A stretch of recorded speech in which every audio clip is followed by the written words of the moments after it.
عمرك زرت الاهرامات في حياتك؟ انت مصري؟ طب انت عربي؟ ايا كان في الفيديو ده انت هتتبسط جدا. يا جماعه انتوا هتحسوني بتنطط في الفلوج ده. حرفيا انا مولوده في القاهره من 24 سنه واول مره ازور الاهرامات في حياتي، فمش متخيلين بقى انا عملت ايه في اليوم ده. عشان انت كمان حتى لو ما زرتش الاهرامات في حياتك بعد الفيديو ده انت هتنزل تشوفها فورا، ولو شفتها قبل كده برضه هتنزل تشوفها. عايزه انوه على حاجه بسيطه، بما اني مترجمه لغه ايطاليه انا عملت الفيديو ده ونزلته، شافوا عدد كبير ما شاء الله من الاجانب، فقلت لا بقى ده انا ادبلجه بقى واوريه للعرب بقى اللي بيتفرجوا عليا من كل حته، في محاوله مني هتنجح ان شاء الله اني احببهم فيها اكتر ما هم بيحبوها اساسا. فمستنيين ايه؟ يلا بينا، حط لايك، اشترك في القناه، ويلا بينا علشان نشوف الشقلباظات الجايه. تشاو. الرحله بدات كالاتي. انا كنت رايحه هناك عامله حسابي ان انا ازور عجيبه من عجائب الدنيا السبع، اهرامات مصر الثلاثه، وخد بالك الثلاثه عشان لما رحت هناك ما لقيتهمش ثلاثه ولا حاجه، مش خوفو خفرع ومنقرع، لا ده لسه في 118 هرم، 118 عجيبه من عجائب الدنيا السبع، بس اشهر ثلاثه فيهم هم خوفو وخفرع ومنقرع، وبصراحه دي معلومه انا ما كنتش اعرفها. كيوبو كافرن ميتشيرينو.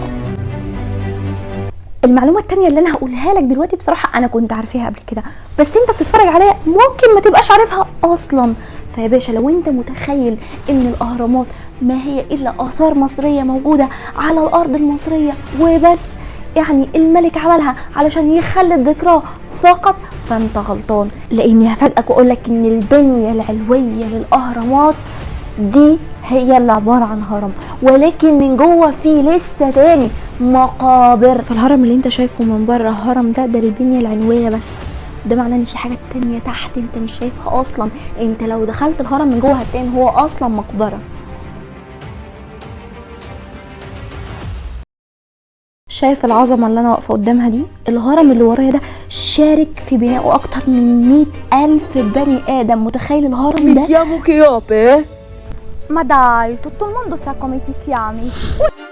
دي كان لقطه لذيذه فصلتني صراحه، فكسلت اترجمها وسبتها لكم زي ما هي كده. كنت بقولك ان اكتر من 100,000 عامل شارك في بناء. ايه ده انت بتقولي ايه؟ ايوه عامل، انا بقول لك عامل.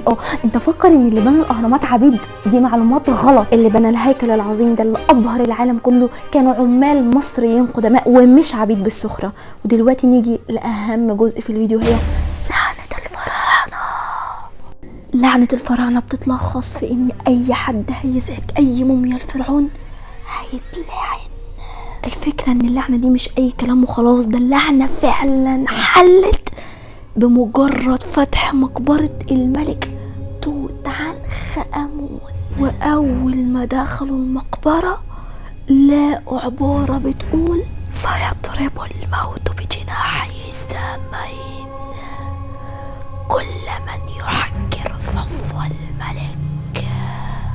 والكارثة إن اللعنة فعلا صابت بعض الناس اللي فتحت المقبرة بتاعت توت عنخ آمون، والناس دي ماتوا وفي ظروف غامضة، وكأن